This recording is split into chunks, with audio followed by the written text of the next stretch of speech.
Welcome back to the Bluechip Breakdown, everybody. We are your hosts, Bull and Timmy G. This is going to be the midweek chat, where we talk about everything Tennessee throughout this whole week. And since we're on a bye, we would normally be talking about who we're going to be playing this upcoming Saturday, but we can just talk about, the previous game, the schedule. We got a whole lot of stuff that we'll be talking about today. And then, also we'll be talking about some of the big time week 5 matchups around the league. But first off, Timmy G, how you doing, brother? Buddy, I'm doing good. Feeling good after a good SEC road win. Yes, sir. Yes, sir. Yeah, huge. All right. So actually, you know what? We got a question right here starting off with Deborah P., who is a member and a friend of the channel. Appreciate you, Deborah. And she says, what do we think of left tackle and right tackle on Saturday? And is there anyone else on the team who could be coached up during the bye to back up those positions if we run into this again? So I think that's a really good question to start us off, Deborah, because really that's probably where I was going to start off at anyway. I think that our tackles, so number one, starters, left tackle, Lance Heard, I think that he's really, really good. And then, right side, John Campbell, same thing. I think that he's played very solid. So I'll just kind of start off on the right side with John Campbell. I think that with whatever he's dealing with his knees, sounds like he has to get some fluid drain every so often. I think that he's fine, but the thing about it is him having to kind of come in and out. And, Dane Davis coming in, who, we love Dane, but he hasn't played the best, especially last weekend. Didn't look great. Now, Larry Johnson has looked really strong, but he's better on the left side. So we'll see how things, kind of work out with that. As far as Lance Heard, Timmy G, I want to get your thoughts about all of this, but with what happened with him, it sounds like maybe he was told by somebody, like in his team or somebody that's, I guess like in his camp to maybe sit out for the past couple of weeks. And I don't know. Obviously you don't love that, but that's just college football now. It's such a business. These guys have agents and handlers and all that type of stuff. So for him to sit out our opening SEC game, I think that is a bit of a problem. But the reason that I said that I don't think it's that big of a deal is because I feel like it's going to kind of get fixed moving forward. And we won't see him sitting out anymore unless he's really, really hurt. So that's just kind of like my base foundational thoughts on all of that. As far as who else can step up, we can get into that here in just a second. But Timmy G, what do you think about our starting tackles and the guys who have stepped up as backups? Well, as far as the Herd situation, I feel like me and you have the same sources here on this because that's what I heard going around the rumor mill as well. I was the stories I was seeing had something to do with an agent and some other things, but I've also heard some stories that I think that issue's been fixed. We'll see. We'll see moving forward. It's a shame, but that's where we're at now. And I know we're going to talk about another story a little bit later on today that's going to involve some things that are new to football. But no, man, I think I think the tackles held up pretty good. Obviously we had to bring in Big Larry, which, by the way, after rewatching some of that, he just manhandled. I saw 3 plays where he was just dominating his guy. Yeah. That's a very large man. That's a very, very large man that plays angry. I thought he did pretty well, and Dane did the best he could.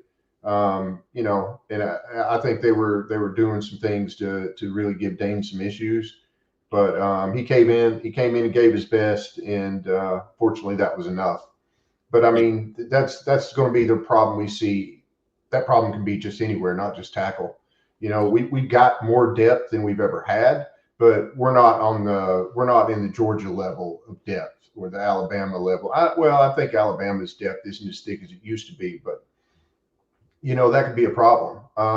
But that's just football, man. That's somebody goes down. Not everybody has a 5-star that can come in and play against. You're facing world beaters on the other side of the ball, right? Every SEC game, if they've got a guy that's a star, you're probably going to see him play on a Sunday. So it's a tough league, man. But the drop off from your first string to your second string is always going to be fairly dramatic. And if it's not, then in today's day and age, they're not going to be here, right? They're most likely going to grab an NIL deal and go somewhere else and whatever. But I think the guys did well. And I think if they were to ask to come in again, I think they, depending on what team we're playing, could really show out. I don't think a lot of people give Oklahoma enough credit for their defense. Their defense is actually one of the more solid defenses I think we'll face this year. I'm not saying it's the best defense we're going to face this year, but it's a very solid, very well coached defense with some guys that really fundamentally sound and play pretty hard together. So. Yeah, I think that that's very true. You know, Oklahoma does have a pretty solid front. Really, I think that the issues that we had, I mean, and I kind of hate to single them out, but the real issues that we had primarily came from Dane Davis. And even when people talk about, well, you know, Tennessee only averaged like 3-something yards per carry, that's actually good. But there's a lot of things that I feel like Heupel kind of like left out that he could have done more of. Like we talk so much about that zone blocking. And just to kind of break it down, I'm going to try to do it as simply as I possibly can with that scheme, with that 3-3-5 scheme, because a lot of people have started to talk about, well, is that still how you can beat Tennessee? I don't think that it necessarily is, because with that scheme, if you go back, if you look at the stats from Oklahoma's defense, most of the people that are the leaders and tacklers for their team came from the secondary. I think that that Spears kid playing at safety, he had 13 tackles. I mean, their linebackers that did have tackles were more of the smaller guys that were able to kind of sneak through on creases. And primarily, you know, most of those tackles that were happening really close to the line of scrimmage was whenever we're doing gap schemes. So what happens whenever you have all that speed, you've got the safeties kind of creeped up, sort of like linebackers, the offensive line can't get to them, and they're able to beat them to the spot in those, you know, whenever they're pulling around and things like that. Whereas with the zone scheme, where it's just straight downhill, I think that we could kill teams that want to run that 3-3-5 moving forward. And if we would have done more of that in that game, I mean, we would have, I think we really would have blown them out, even playing how we was playing, just running the ball and all that type of stuff. But whenever we talk about some, you know, some other guys that I think can maybe be backup tackles, I've heard some great things about Jesse Perry. Now, he is just a true freshman, but sounds like physically he's kind of there.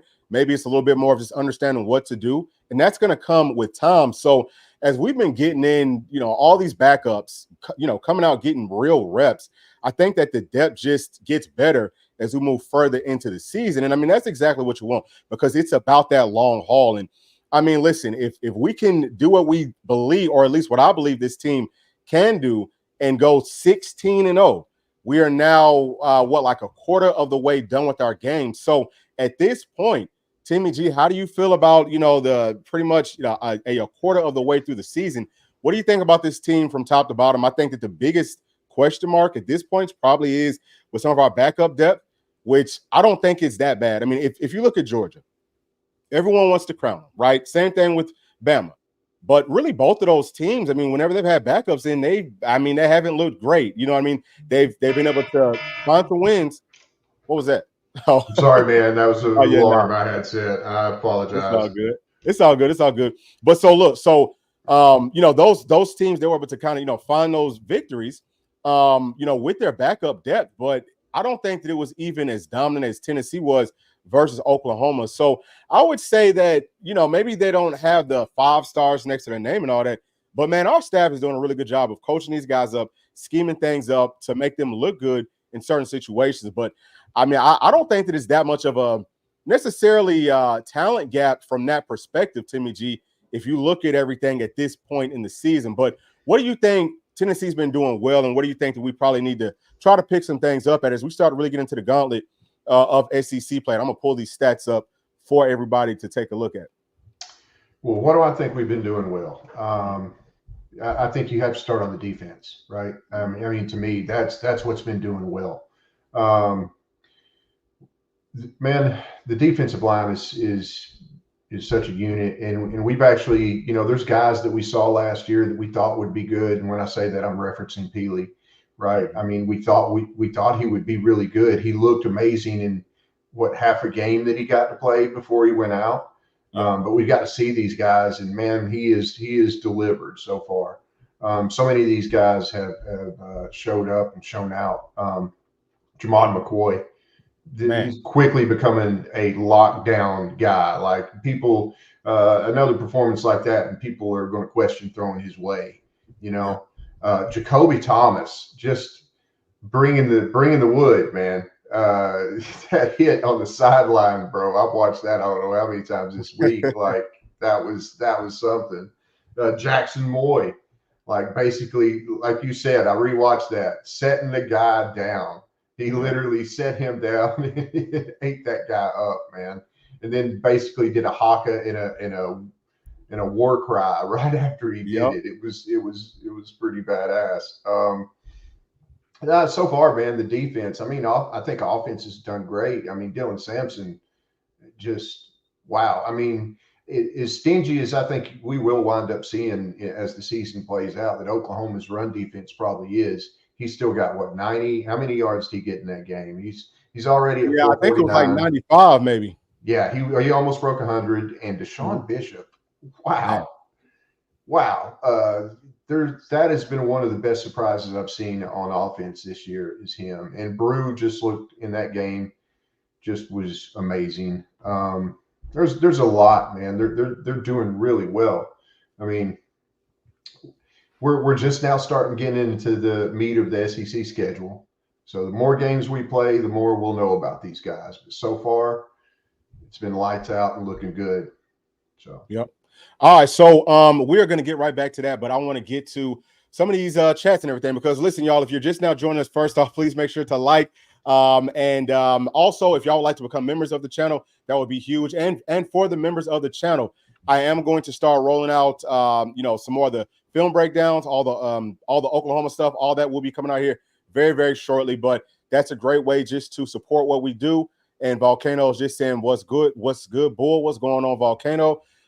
Sam Hargrove says, with Douglas Utu being promised a tackle opportunity at Oregon in our current situation, what would you tell him? So if it's me, man, I would, just me personally, I would say, well, look, first and foremost, your highest ceiling is going to be at guard. And I would sit him down and show him that, look, I mean, you can make a great living playing at guard. It's not quite what the high-end tackles make, but at the same time, you're still going to be able to get paid, and you can play for longer. That's, to me, that would be one of the biggest selling points. And I don't know how you would be able to say this to the kid without maybe hurting his feelings, but Oregon probably ain't going to play him at tackle. He's not a tackle body, even though I think that he could kind of do it if you need him to. He is a true guard body. So that would be one of my biggest sales pitches. And I mean, listen, it don't ever hurt to throw a few extra dollars in there too. So I feel like whatever we need to do, as long as it's realistic, I think that the staff is going to try to do that because, man, Doug Utu is a dog, and I hate to see him go to Oregon. He hasn't flipped just yet, but everyone's saying that it is coming. But Timmy G, what do you think about that, man? Like, what would be your sales pitch, or how do you think we can maybe hold on to Doug Utu? Well, I think you said it pretty well there. I mean, try to talk him into being a guard if you can, but if he really wants to be a tackle, I don't know what we can do outside of saying, hey man, come on in here. We'll give you a fair shot at it. Like, come in, let's see if you show you're good enough. Hey, we'll see what we can do. Maybe, I don't know how you sell that, but definitely a little bit more money wouldn't hurt. And also, man, just keep winning. Like, that's the best sales pitch you can make to recruits, man. Dominate, just keep winning. Like, Tennessee has something really special going here, and I don't mean it's not just football, right? Like, there's a vibe, there's this thing going here with it just feels like one of the hottest schools in the nation.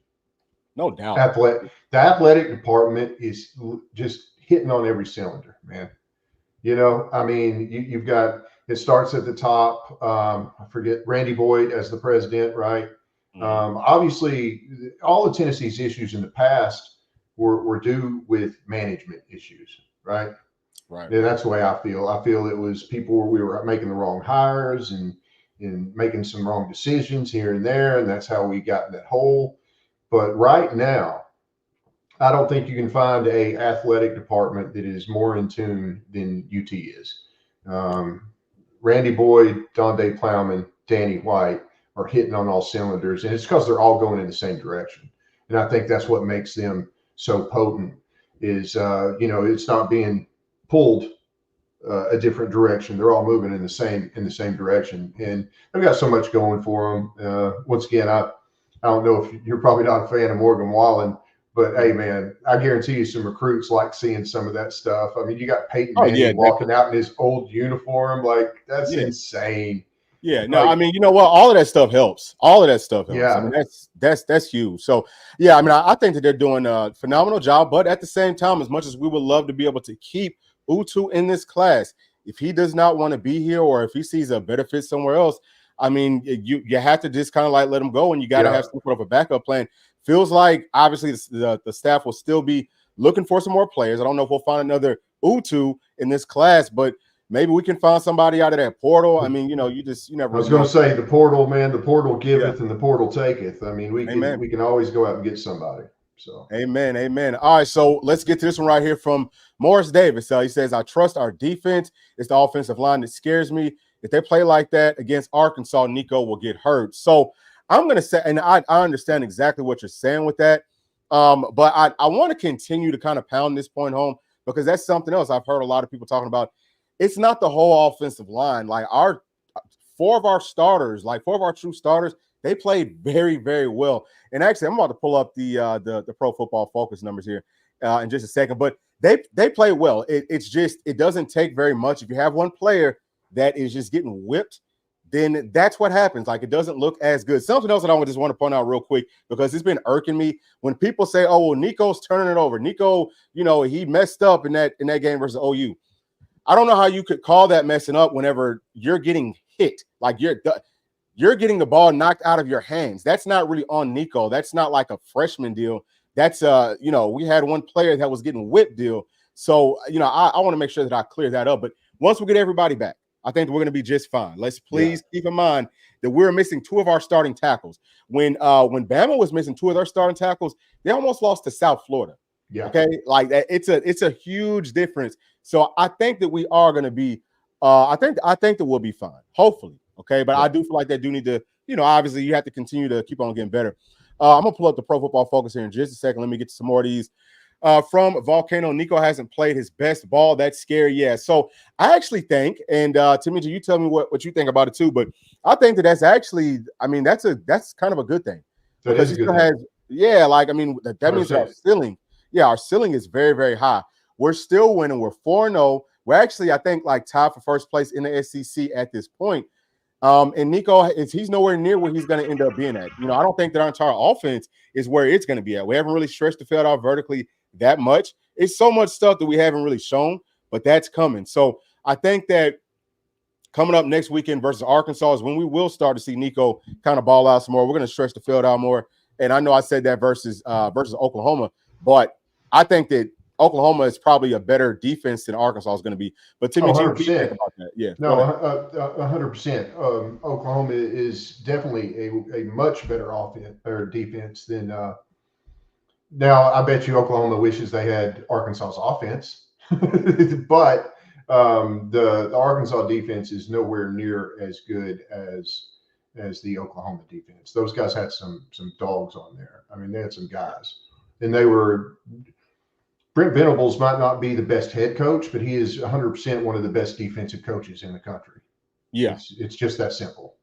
No doubt. But yeah, no, man.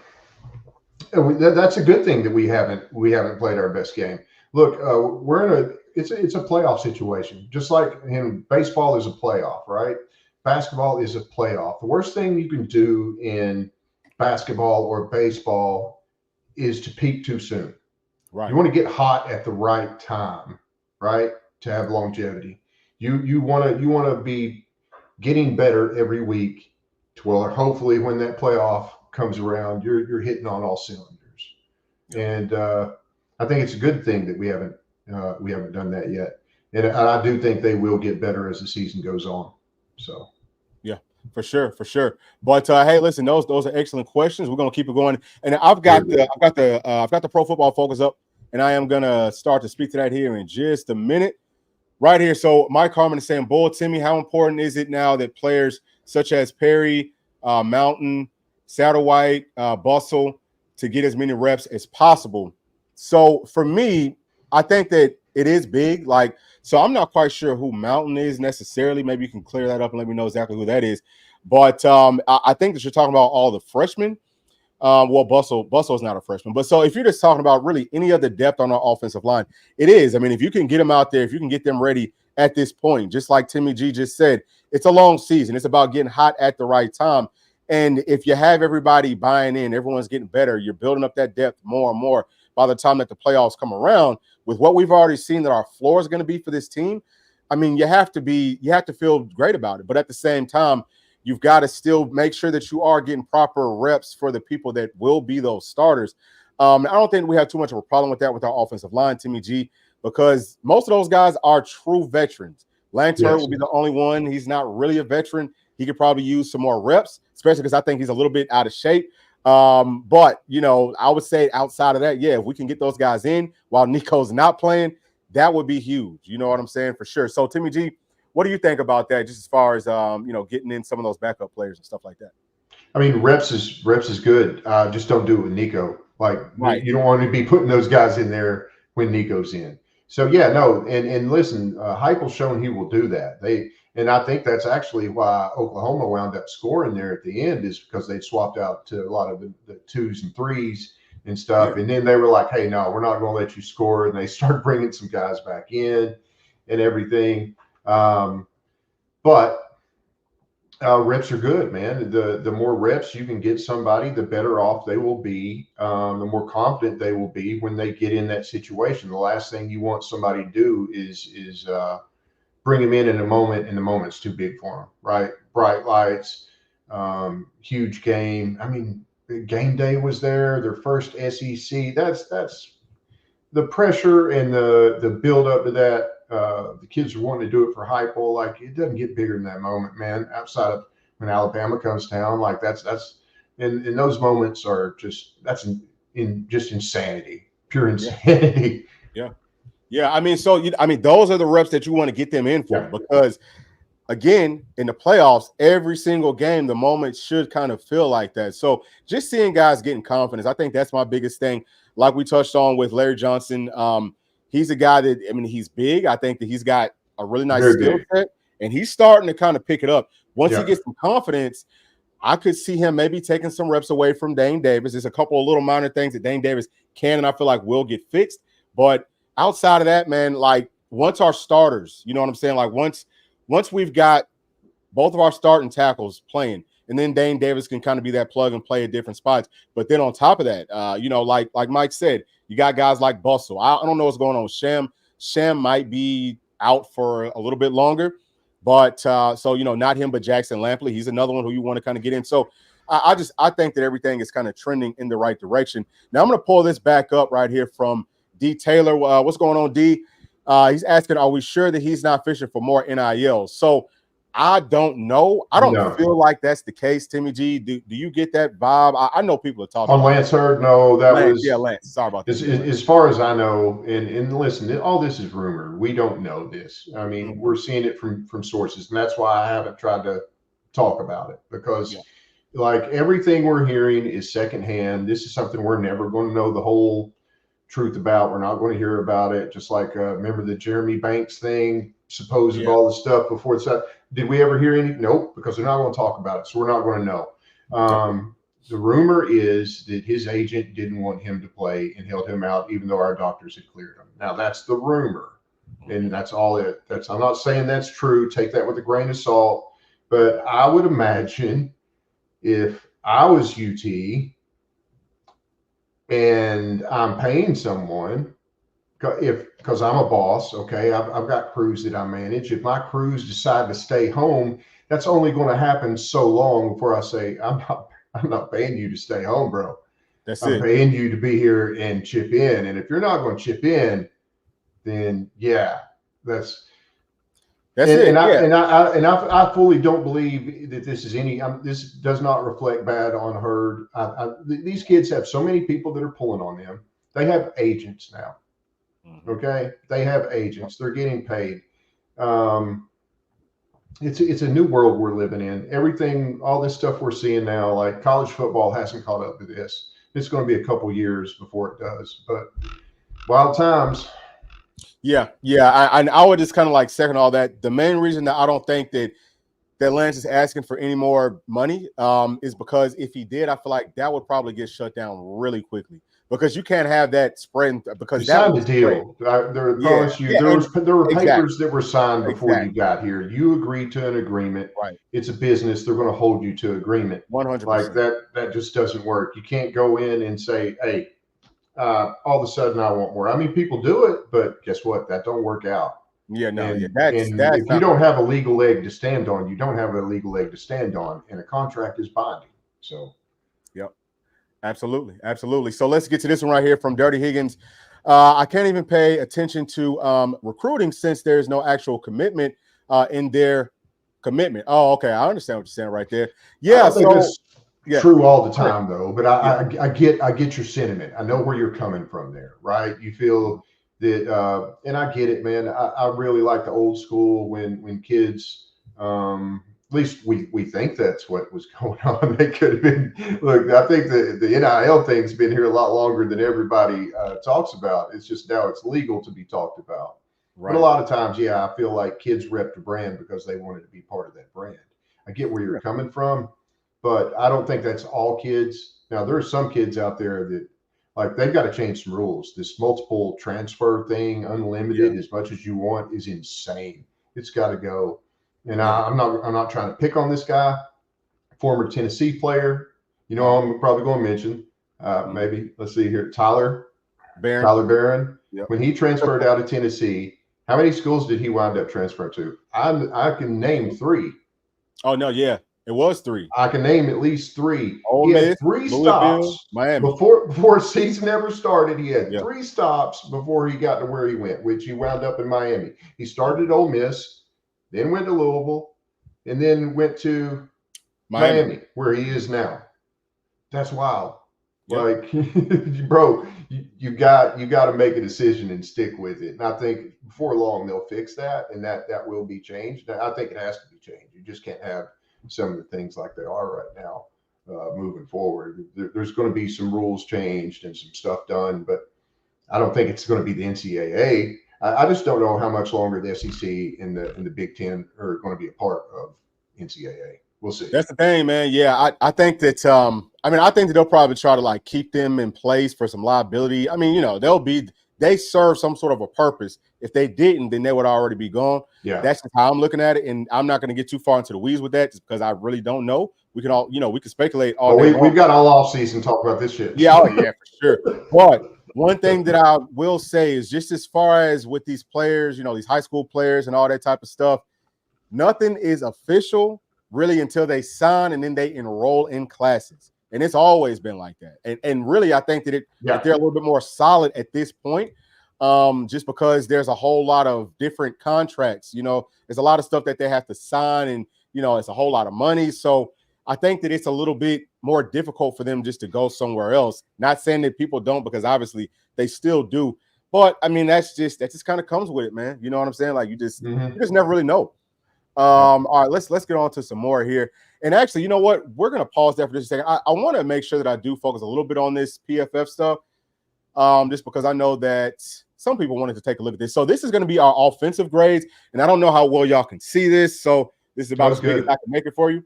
No, so y'all can see that. I'm not going to go through every single body, but just so that y'all can see how the grading scale looks with PFF, which I take with a grain of salt. But Dante Thornton is the highest graded person on our team on offense, and you can just kind of see how everything else looks. I mean, we got a lot of players that are way up to have some really nice grades. So I think that, you know, guys are executing well.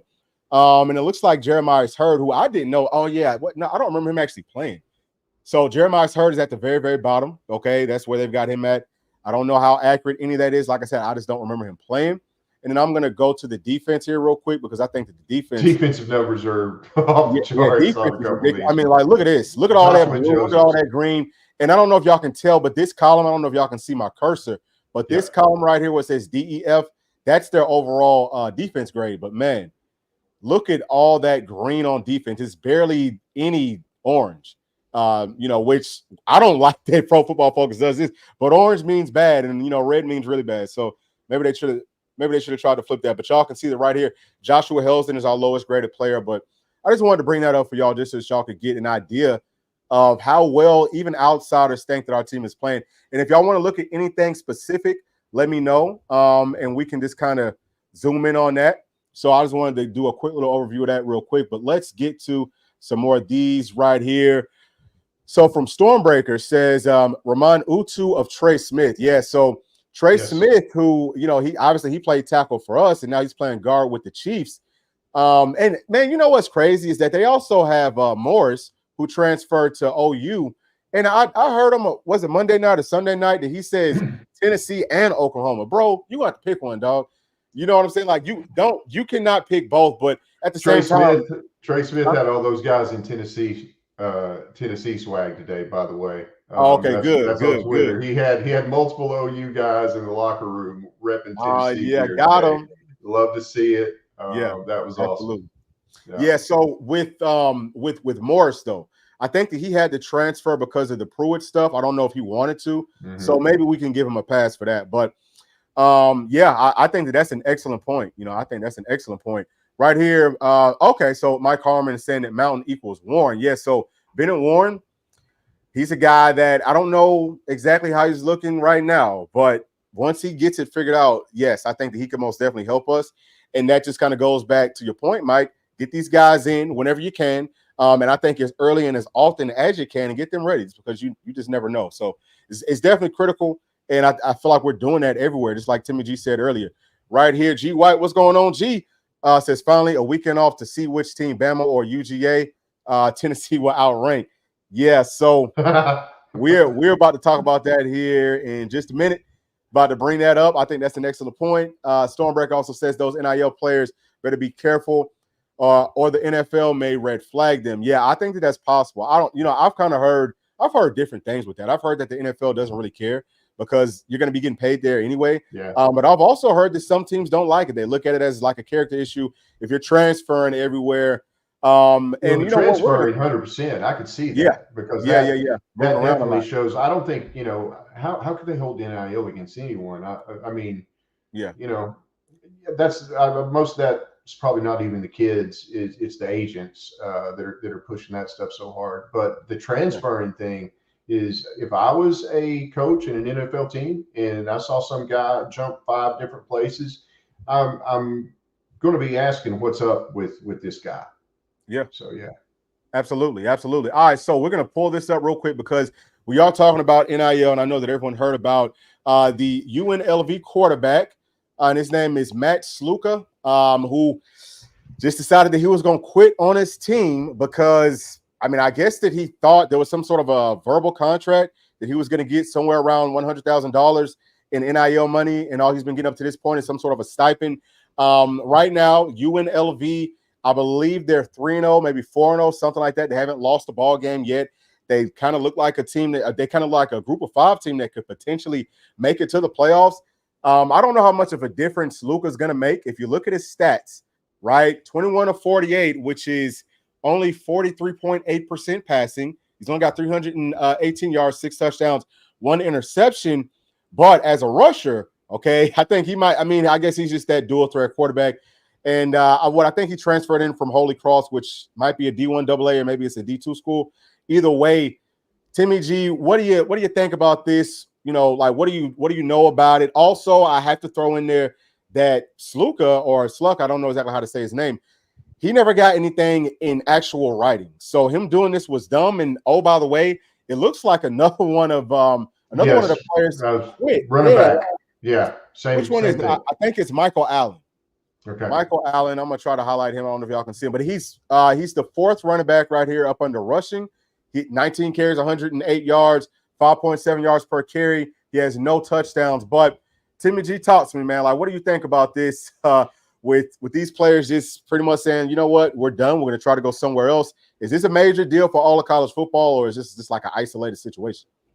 Well, I've seen conflicting reports. I've seen reports saying that the kid was promised something and they didn't deliver. And so here I'll give you my take on whichever way it is, right? If it is if it's him and let's say they had an agreement and then he's coming in there and he's walking up to the coach's desk and he's saying, I want more money, pay me now or I'm leaving. then I've got no love for you right there. Like, look, that's if you agree to a deal and you want more because you're doing better, then I'm not a fan of that. Like, I'd be like, all right, man, like, you got to go, whatever. But if they promised him something and they didn't deliver on it, that's a whole nother story. Yep. I totally understand. I get it. Because let's think about this too, man. This kid is the quarterback at UNLV, right? Right. He's got no aspirations. He's got no dreams of, hey, I'm going to play on Sunday. He knows that's not a thing. This is his one shot to get a bag of cash and hopefully help himself out in the future. And I've got no problem with that. If he didn't agree to the agreement and then decide to, move the goalpost and change it. But I mean, that goes back to like the Florida thing, right? What was the kid at Florida from quarterback? Jaden something, and he's at Georgia now. Oh wow! Oh, wow! Yeah. I mean, they promised that kid $13 million. Yeah. Right. And they said, hey, and then he showed up, and all of a sudden, hey, where's my money? Well, what do you mean? Then, hey, man, that's bad, and I'm pretty sure that's illegal. And Florida I don't know if the court case has been decided yet. I doubt it. Things like that take a lot of time, but that's a bad look for your program, and you don't want that. But if the kid just decided, hey, I'm playing really well and I want more money, then I'm not a fan of that either. So I can see both sides. It just depends on how the situation actually went. Yeah, and see, like, everything is messy whenever you don't have actual contracts. That's why the NFL, I mean, like, it just is what it is. You have a contract that's written out. So, if you're waiting on a new one, of course they do hold out things like that. But you don't see, I mean, it's not like this. This is different just because they're not doing business right. You know what I mean? Like, you got to get 100%. You're right. You're right about that. Like, this is not something that would have happened dealing with Spire Sports in Knoxville. No, right? no. This is not something like that's not a thing. Those guys are crossing the T's and dotting the I's. You know 100%. What I mean? I mean, it's a different situation. And you're right. To me, 100%, it does sound like it was poorly set up and managed no matter what. Yeah. And go ahead. Sorry. Yeah. No, you go ahead, man. So no, I was just gonna say, it does. I think that the school right now kind of looks bad because you have two players now quitting. See what I'm saying? So I guess that's where it can get sticky. Yeah, but that's why it's very important to have everything lined up correctly, like Tennessee does, because we don't have these types of problems. You know what I'm saying? So it's kind of like, that's like group of five problems, right? I mean, we say that, but we just talked about Florida. So you just got to have stuff ironed out correctly. But we'll see, man. It'll be interesting. Will some more players do this exact same thing, especially with that team? Or will we see it a little bit more prevalent throughout the rest of college football? I have no idea. Hopefully not. Hope that they get things figured out. Let me see if we have some more questions in here. Right here from Turkey Slammer says, "Hey B, I'm late to the party. Could you get a little into the X's and O's of what OU did to slow us down? Thanks." Yeah, so I kind of talked about that some at the start, but I will just kind of go back to it. So basically, what Oklahoma did is very similar to what Georgia did or what Georgia has done to us, where they're playing a three-man front, and Georgia does it a little bit differently than what OU did. OU used really more like two bigger linebackers, and they almost just used them to take up blocks, and they were more content with their safeties, with their nickel player, with their corners coming up and making tackles. Whereas what Georgia does is very similar, but they use more speed at backer. And that's why, and they also have some better guys just everywhere from top to bottom. So I think that Georgia is better at it. But basically, man, like, they've got the five guys inside of that box, and they're going to eat up all the blocks from our five offensive linemen, and they can kind of throw you off because, like, let's just say if we're pulling, right, if we're running like a gap scheme, it takes longer for the offensive lineman to get to that spot.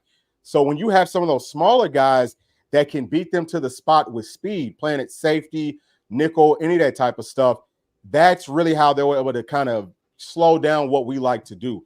That's why I said that zone blocking, where the entire offensive line isn't necessarily this is my guy.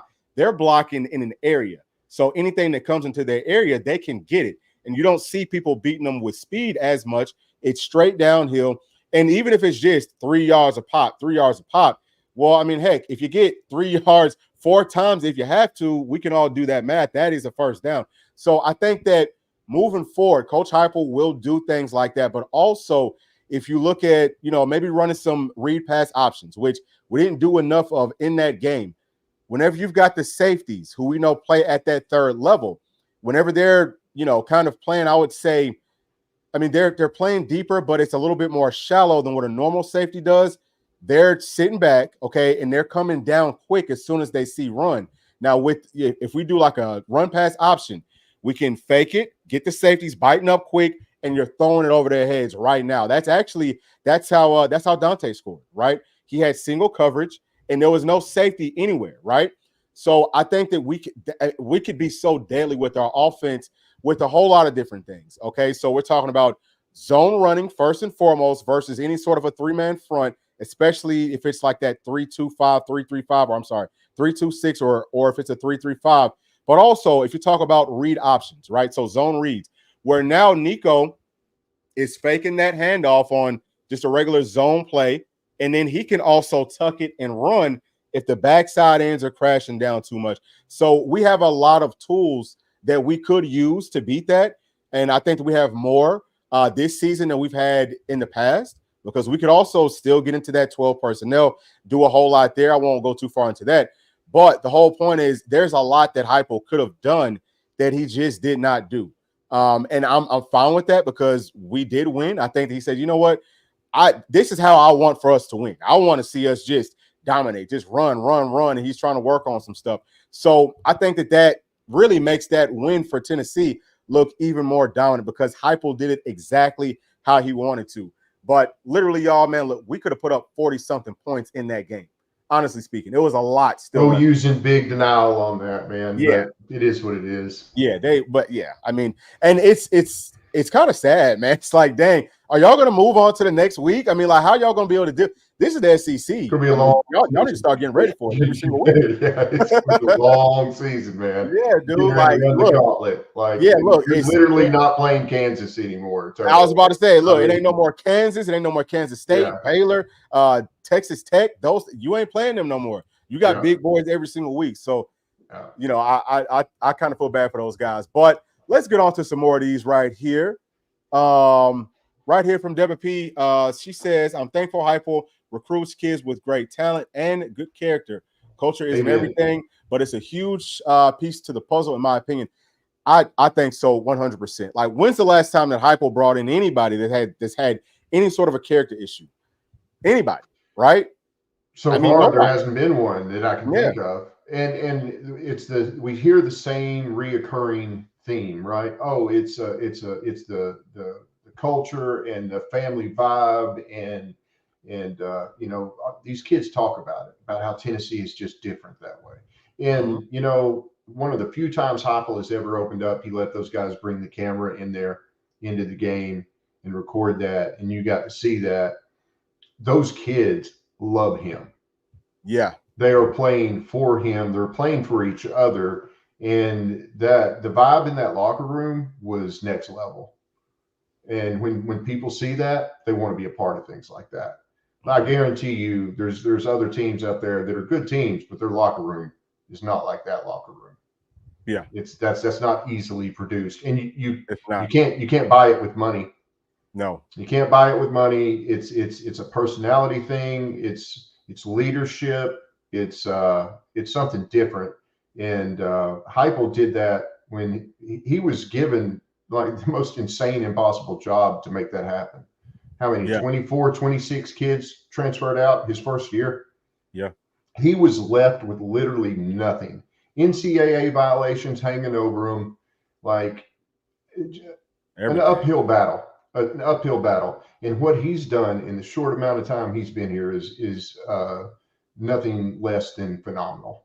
Yeah, absolutely, dude. I'm so proud of this entire staff. And Yeah, I mean, yeah, you can definitely tell that everyone is bought in, and that's the sign that we're about to have a very, very special season. Now we have to keep it. We have to keep it like that, but I don't see any reason that things should start to change. MG Wade, what's going on? MG says unless one of those two blows the other out, I doubt they will drop very far in the rankings. So let me know who you're talking about right I think there. he's talking about Georgia and Oh, Georgia and Bama. Alabama. Yeah, Georgia and Bama. we're Yeah, going to so get into that here in a I minute. was about to say, yeah, we're going to get into that here in just a second. We can always just come back to everything else. Let me get to this one right here. This is from MG Way. It says, "Are you concerned at all with Nico's pocket presence and protection of the football? I feel crazy saying this, but he looked like Milton on one play." So He's a freshman. yeah. That's what I'll start off saying to that. He's never Mhm. seen an SEC defense. That was his first SEC defense. That's different than anything he's faced before. He hasn't seen that kind of speed from Kent State and Chattanooga and NC State. Mhm. It wasn't there. You're once again, some of those guys they had some guys that are definitely going to play on Sunday. Okay. Yeah, for sure. And he's not used to that. He was also not used to having Lance Hurd out on that side that he got hit from the blind side either. Like, do we want to see his pocket presence get better? Yes. But guess what? That's a learning moment. That's a teaching moment. He hasn't had that moment yet. He's had it now. Mhm. So look, he just needs to learn from that and move forward. We have to remember he is a freshman. Yeah. Like, he's going to make freshman mistakes. He's going to turn the ball over. I know a guy that his rookie season in the NFL set a record for interceptions and turned out to be one of the best players of all time. Yep. Peyton Manning, man. I mean, and that's a record that will probably never be broken because there's no coach nowadays that's going to let a kid sit in there and do that Yeah. anymore. They'll yank them, they'll pull them out, they'll do something. Like he threw what 24 to 28 interceptions his rookie year. That's insane. He also Yep. turned out to be one of the most accurate passers and one of the best quarterbacks that was ever there. Like, Yeah. don't let the Oklahoma game think that Nico can't be great. And I obviously think he will be, and he's so smart. I think he's going to learn from this. So, as long as he didn't lose us the game, I think it was a good thing. Yeah. I mean, I see. I feel like so many people are talking about Nico's pocket presence. Yeah. I think that his pocket presence is actually excellent. Now, and I'm thinking of one sack in particular. I think that was the one that was kind of close to Oklahoma's end zone. Number one, if you snap, if you catch the snap, and if you're on step one of a 3-step drop, basically, right? I mean, anybody's going to get hit in that situation, right? It's hard to be able to see someone coming from behind you. You know what I'm saying? So I think that honestly, so I've seen him escape pressure several times. So I don't really put any of those sacks, any of those fumbles. I personally, I'm not putting that on Nico because if they're beating, if your offensive linemen are getting beat pretty much off the snap, I mean, what are you supposed to do? You know what I'm saying? Like the offensive line has got to step up, and it's not the entire offensive line. It really all came from one person. So, I mean, I feel fine moving forward. Now, if it turns into an issue where it's continuing to happen and it's happening over and over and over again, if Nico's just holding on to the football forever, Yeah. if he doesn't try to escape those types of things, then I'll start to get a little bit more concerned. But I feel fine. You know what I mean? I feel perfectly fine. We're going to see a completely different offense versus Arkansas. I can't wait for that game because we should have both of our starters back. Everyone should be very, very, well rested. And I think that Nico is about to ball. So, but that's just how I see it. You know what I mean? I don't think that he's, I don't think that his pocket presence it's not less than I expected it to be by any means. And just like Timmy G said, he still has a whole lot of growing left to do. So he's only going to get a whole lot better as we kind of go through the rest of the season. Let me get to this one right here from Daniel Webb says, Barber and EO line coach started same time. I'm not quite sure. Let's see. Not quite sure what that's talking about there. Tom defense has a true 12 deep that has 0 drop. Okay. Oh, okay. I think so. Okay. I think I see what he's talking about. So I think what he's basically saying is our offensive line isn't as deep as the defensive line, but they came up. The two coaches came at the same time. Yeah, it's a lot harder to have a deep offensive line like a deep, defensive line. It's just completely and totally different. I think that our offensive line is actually a lot deeper than people are giving it credit for. I mean, it's hard because those guys don't rotate. Like you typically don't rotate guys on the offensive there's no line. SEC team out here that can have a starter on the offensive line get hurt and not see a drop off. Yeah, There's like no a such thing. pretty sizable one too. Yeah, there's no, and especially at tackle. Yeah. Or God forbid, center. Something like that. Like, look, that you've only got so many guys that are that good, and when they get hurt like that, there's a difference. If there wasn't a difference, the other guy would be in there to start with, right? Yeah. I mean, it's just the way it is. Like you're going to see that. I mean, and our defensive line is such a freak show that it's the only thing that could literally do that. You couldn't do that with cornerback, right? You can't do it with our safeties. You can't do it with our linebackers. However, the linebackers have improved dramatically this year from what I've seen. You can't even, well, maybe with running back, but still it's like anybody gets hurt, the next guy up, you're going to see a difference in talent, and that's going to be the same for Georgia as that's going to be for Tennessee or any other team. Alabama, anybody. Yeah, I would say that quarterback and offensive line, it's pretty much an absolute given that there will be a pretty sizable drop off, okay, from the starters to that second string. Almost, it's going to be tough everywhere else, just like Timmy G was saying, but those two would be the most difficult. So that's why it's not quite the same as far as building depth on the offensive line. I'm telling y'all, okay, I'm trying to tell y'all, our offensive line is fine. We've got one of the best offensive lines, not just with our starters, but even with the depth in the entire country. I'm telling you that right here, right now. I feel better about the offensive line now than in the preseason. Basically. I mean, we've seen Carrick ball out. I wasn't expecting that. So, and that guy, he seems like he's playing well. A lot of these guys are actually playing pretty well. I mean, outside of that's just a freak thing where we had Campbell and Hurd out in any team. I mean, Bull said it before. When Alabama had 2 tackles out, like, look what happened. USF was whooping them. Yeah. I mean. Yeah. Yep. So we're going to get to a few more of these right here, and then we are going to flip the page real quick and just kind of talk about this Georgia-Alabama game. So from Fort Trep 1, any thought on why Selden didn't get any reps in the OU game? So for me, I know that he had like 2 snaps, right? But he hasn't practiced or he hasn't played. I know for sure that he hasn't played in any games in the past. I think he was still banged up. And they're being careful with him. So that, and then I think he probably just needs to get into shape. You got to kind of ease him back in, but he's going to be fine too. Yeah. I would expect for him to get some burn versus Arkansas.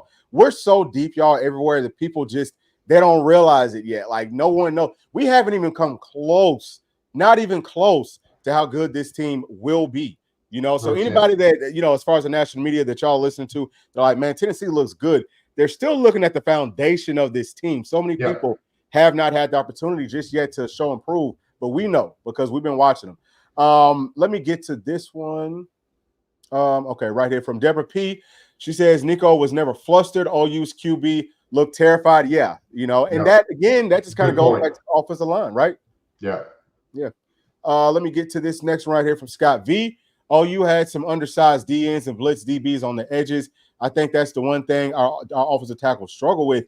Pass pro against smaller guys that can dip under them. Yeah, that one sack that I hate to keep on doing this, but the one sack that Dane Davis also gave up, where the dude just dips right up under him. Ooh, I mean that was not a good look at all.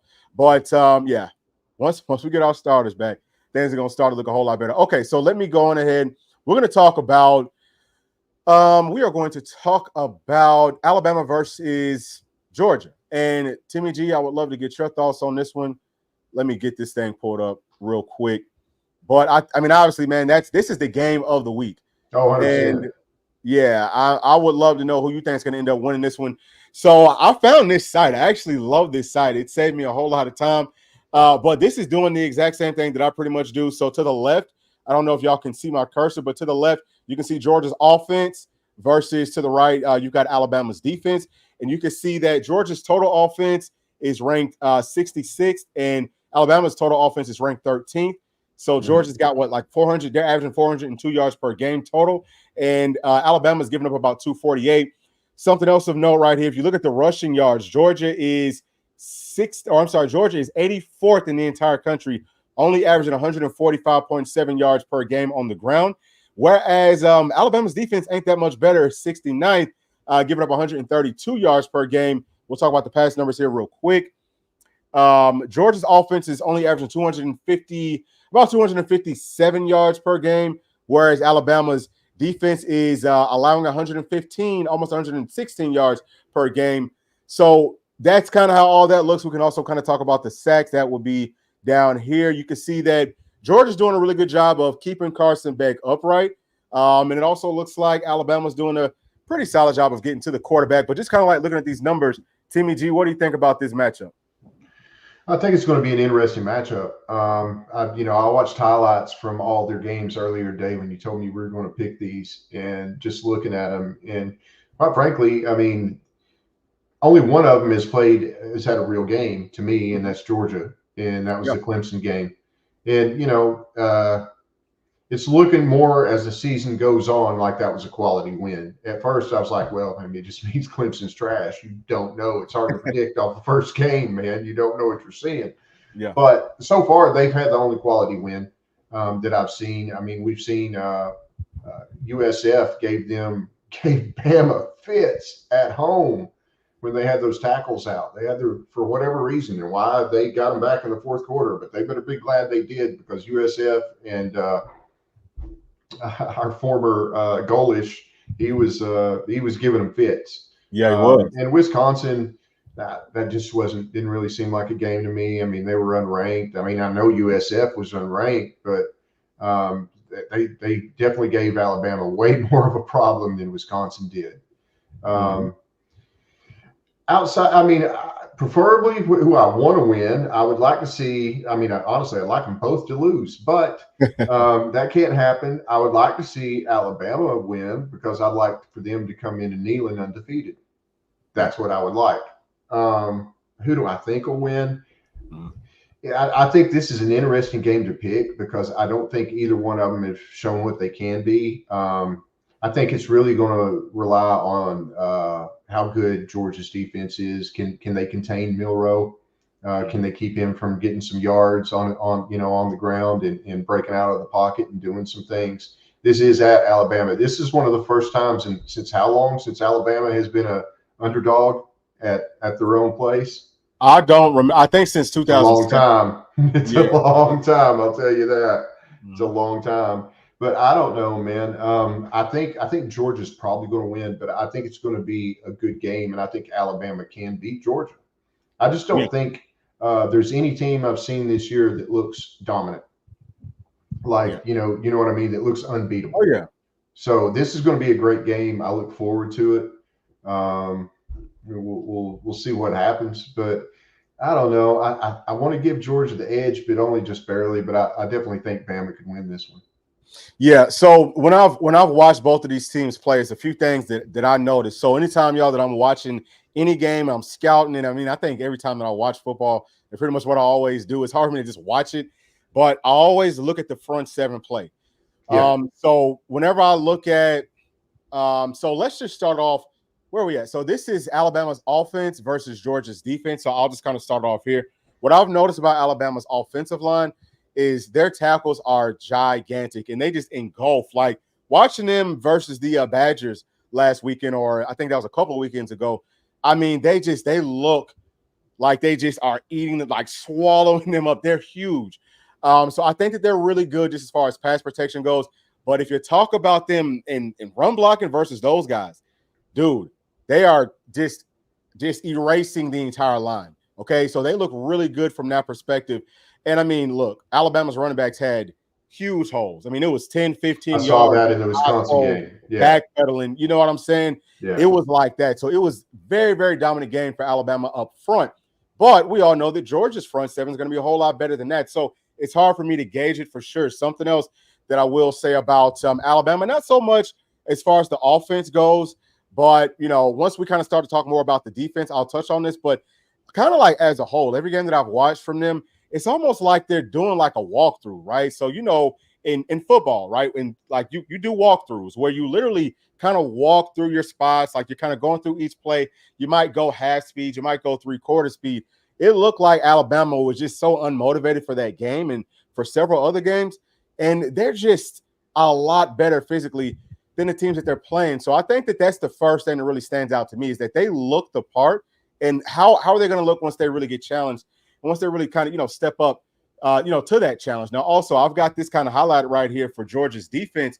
They've got the #1 pass defense in the entire country. I don't know how real that actually is just because teams they haven't faced up against any, I would say even average quarterbacks. I mean, think about it.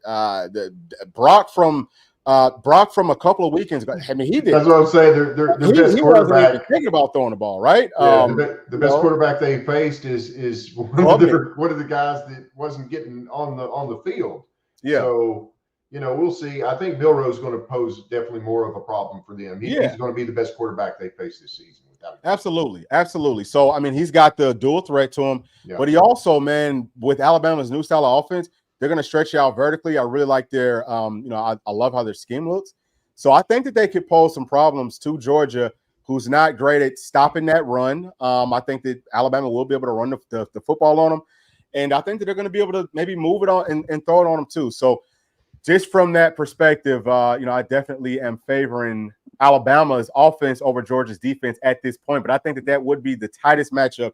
That's the one maybe to watch the closest. Now, as we come back over to Georgia's offense versus Alabama's defense, they really look like they were just walking through several games. So how do they look? It's hard for me to tell. I know that their secondary is young, but those guys look really big. They look really just athletic. They got a bunch of physical freaks. I'm not saying that they don't play at the same edge as they used to with Coach Saban. You know what I mean? Like with Saban, they just look very disciplined with everything that they did. It's not quite the same. But Georgia's offense, it's been shockingly average. You know what I'm saying? Very shockingly average. They're not able to move anybody up front. We talked about how they're running, not doing a great job there. I think that I've told y'all that Carson Beck is just an overhyped game manager. If he doesn't have a bunch of weapons around him, he's going to be another one that just kind of plays average. So looking at this matchup, in my opinion, it favors Alabama a lot. But I'm not 100% sold that they will win this game because I haven't really seen them play how they're going to need to beat Georgia. They're going to have to bring it. So, and I know that Georgia will. I know that Georgia's going to bring their A game. So I would say if I had to pick, I would pick Bama, but I could see Georgia kind of shocking everybody because at this point, everyone is picking Georgia to win this game. But Timmy G, I mean, like, what do you think all in all? No, I mean, I'm right there with you. Honestly, like I said, I would like to see Alabama win this game just because I want them undefeated at Neyland. That's what I want. Yeah. I think that would work out best for Tennessee in the long run if that was to happen and we get the win at Neyland, and that helps us the most. But I don't know. For whatever reason, I just feel like Kirby's going to have those guys fired up when he goes in there. He is the master of nobody respects you. You're not number one. They think you're not good enough. He's giving them he's giving them an ear of that all week. He's going to have those guys fired up and ready. Listen, we'll see what happens when Georgia punches Alabama in the mouth. Can Alabama respond? That's what it's going to be about. It's a home game for Alabama. Not that means as much as it does at other places. Alabama has one of those odd. It's really strange in the SEC. Don't get me wrong, man. They pack it out, but it's not the most over top environment in the SEC at all. I can name 3 or 4 other places that are more difficult to play than Alabama. The reason Alabama was tough to play at when Saban was there was because it was Saban and it was a different mindset and everything. I don't know that Bryant Denny Stadium is going to be enough to throw Kirby and them off their game. We'll see. Yeah. I mean, I don't think so necessarily. I also want to talk about Bama's quarterback, because he basically said that he said something about Georgia quitting. He was like, I like to look at the other team's eyes, and you could see it in Georgia's eyes last year. that they didn't want no more. And so Oh, I actually love that, man. Like I love, but I know that a lot of times coaches don't want, you don't want for especially your quarterback to say things like that. But I love it because I just kind of feel like Georgia has this just like mystical presence for some reason that people are so terrified of them. And they're just this, especially this season, they might be above average, but they're not. I really don't think that they're that much above average. I think that they're going to lose several games. And I do kind of feel like Alabama can prove that this weekend if they come to play. But talk that talk, man. Talk that talk and then go smack them around for another 60 minutes. Because if Alabama wins this game, I can promise you right now, Georgia, not just with the players, probably with the coaches, but with the entire fan base, they're the biggest front runners in the world. If Georgia starts to lose, if they start to fall off, everything will just vanish. And Georgia's got a much tougher schedule coming up than Alabama does. Georgia pretty much, I feel like, has to win this game to keep their playoff hopes alive. And no one else is going to tell you that because people will just assume that Georgia, it's Georgia. They're going to keep on winning.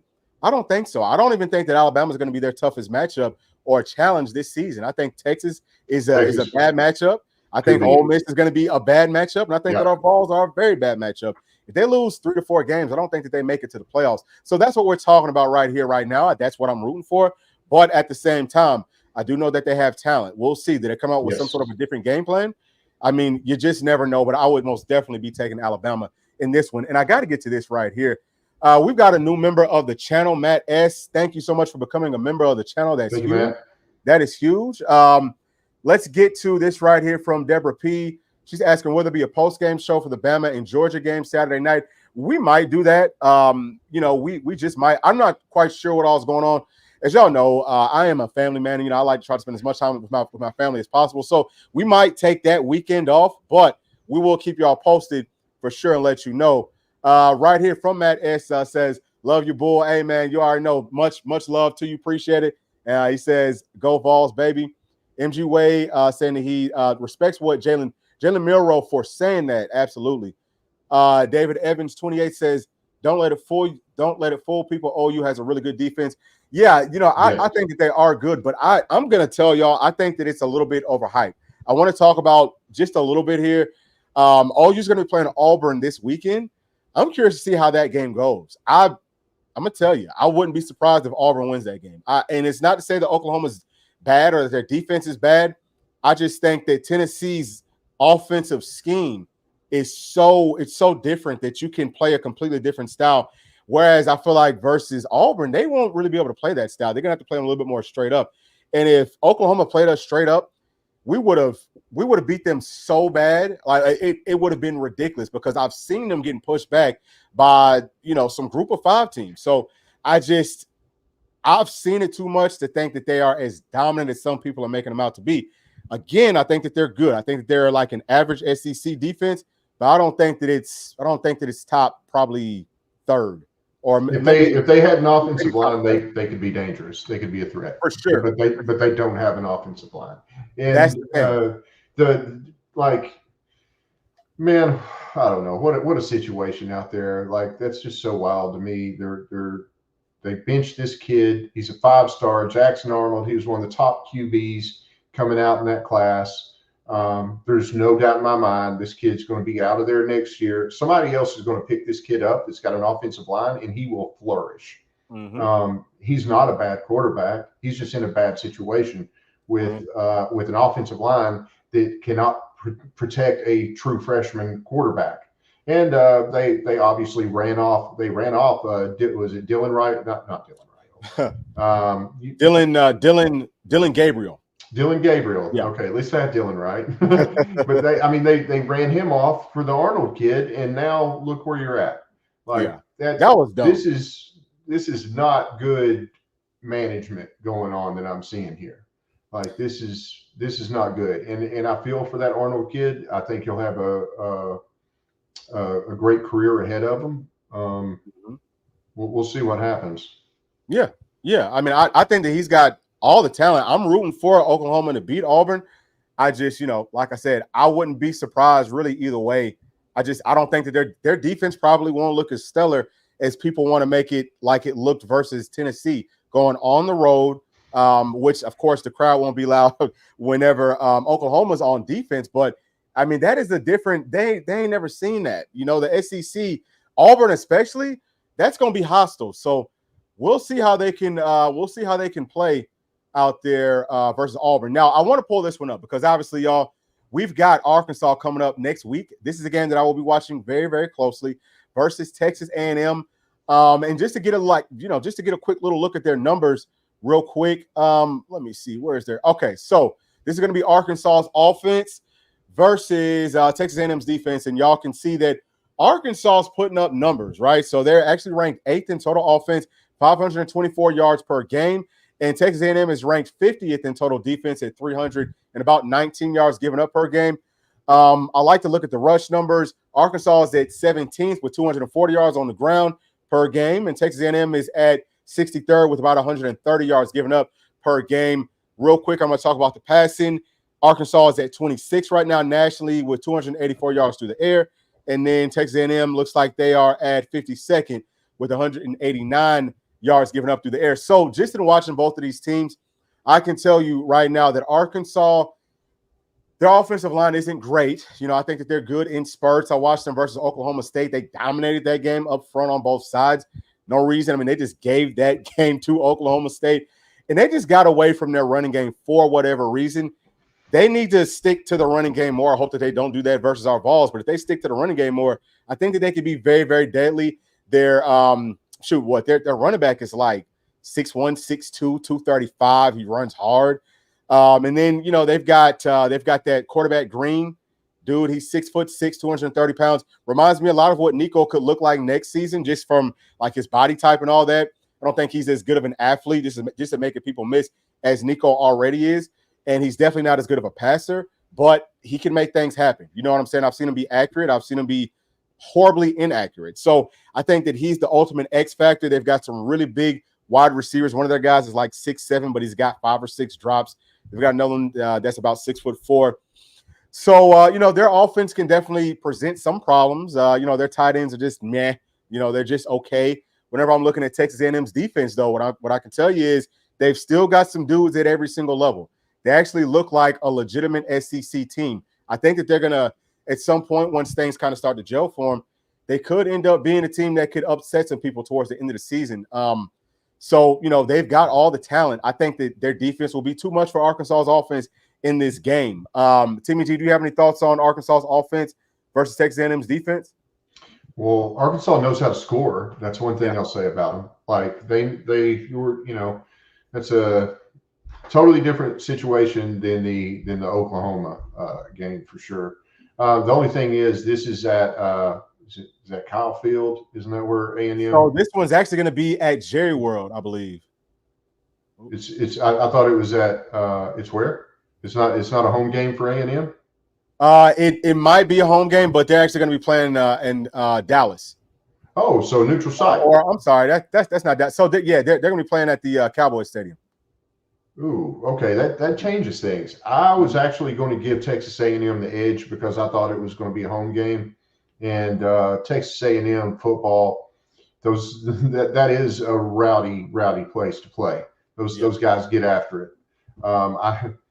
A&M, I could almost like A&M if it wasn't for those Yale leaders. It's too much cringe, man. I can't do that. It's I don't like. What are you doing? It's like it's cult like. I don't know. Stop it. Quit. It is. But wow, that being a neutral site game, I don't know, man. I think A&M has better athletes. I think you're right on that, and that's us. I should probably take A&M, but I don't know, man. Arkansas looks a little scary and a little different animal. They could definitely win this game, but just off of athletes, I'll probably go with A&M. Okay. All right. I like that. So I'm going to flip it on over right here and take a look at A&M's offense versus Arkansas's defense. And y'all can see right here that with the total offense, that's going to be at the top 4. Texas A&M, they're 53rd in the country at about 418 per game.